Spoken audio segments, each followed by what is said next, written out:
I think the other kind of key conference games in the conference, and we don't have to get too in depth with this, but I think another fun interconference game is going to be LSU Mississippi State, right? Yeah. It's the revenge game for Ed Orgeron.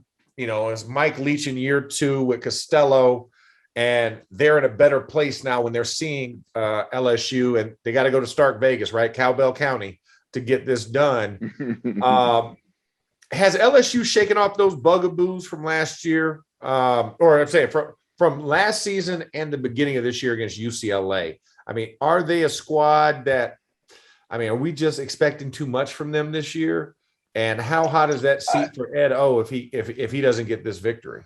Well, I think the seat's hot by week 6. I called that in our first conversation, Max. I think it's going to be hotter than I'll get out by week 6 for LSU and Ed O. But I think the jury's still out on LSU. I mean, you're looking at the UCLA game where, I mean, it was a hard fought game, but it wasn't the same LSU that we're used to. And since then, they played Central Michigan and McNeese, 2 games that again, it's not even level playing field, so you really don't know what to pull from it from an evaluation standpoint.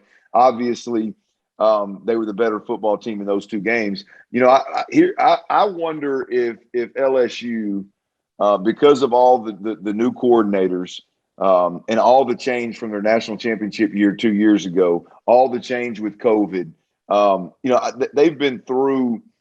As much as, I mean, obviously we've all been through it, but they've been through and impacted in a big way with what's happened over the last year plus, year and a half. It wouldn't surprise me if they didn't shock us though here coming up, Max, and really this will be the 4th game of the season. That'll be a month into it. That it wouldn't surprise me if they weren't one of the more improved teams over the next 2 or 3 weeks, to be honest with you.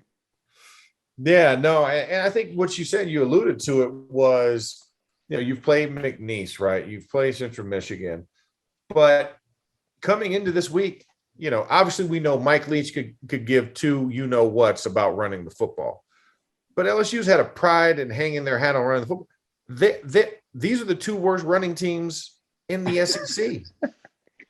LSU's 13th, and of course we know Mike Leach anti-run the ball. I'll just throw a 5-yard swing route. That's right. and that's my pseudo run. The guy's considered a running back. It's a run for him. He got to run after he caught it. Right. But isn't that also strange, right? You're talking about 2 teams this is literally going to be an air battle. Like LSU wants to run the ball. They're just not there yet with running the ball. And you got a coach who doesn't want to and wants to throw it all over the place. I mean, is this just what we're going to expect, is just an aerial assault game in this? I mean, that's where I'm kind of like, I was doing my research. I'm like, dude, they are 13th and 14th in SEC in rushing. Yeah. I'm like, I kind of expected that with Mississippi State because they were bottom last year. Right. Yeah. I mean, Mike Leach just ain't going to run it. I mean, he's playing. I mean, he's out there. It's like a joke to Mike Leach, man. I don't know how.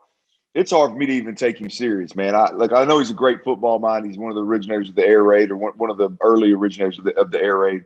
But it's hard for me to take him serious when in press conferences and things of that nature. But the truth of the matter is when you look at him, he's not going to run the football. They're going to try to throw it 80 times against LSU. And here's the beautiful thing. LSU is leading the nation in sacks. LSU's got 17 sacks. That's more than anybody in the country. And as we've said from the jump, you know, in terms of playing in the trenches, being athletic, they're going to be able to pin their ears back and go get the quarterback. And this week, they just so happen to be playing Mike Leach, coach Mississippi State team, that's going to give them plenty of opportunity. Mike Leach is going to hang a big bloody T-bone steak around old boy's neck and ask him to drop back 70 times and let them LSU dogs eat. I like LSU to really cause problems versus Mississippi State this week and get a W here.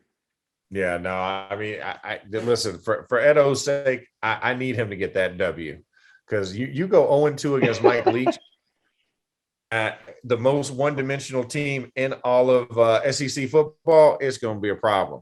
It's going to be a problem. And I got him, Max. Here's what I got him, Max. I got Ed O 3-3. I got him 3-3.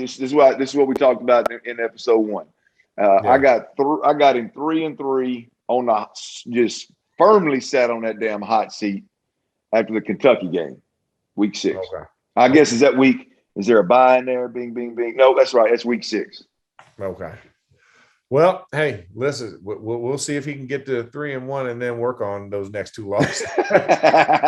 Because if you go 2-2, that timeline might be week 5.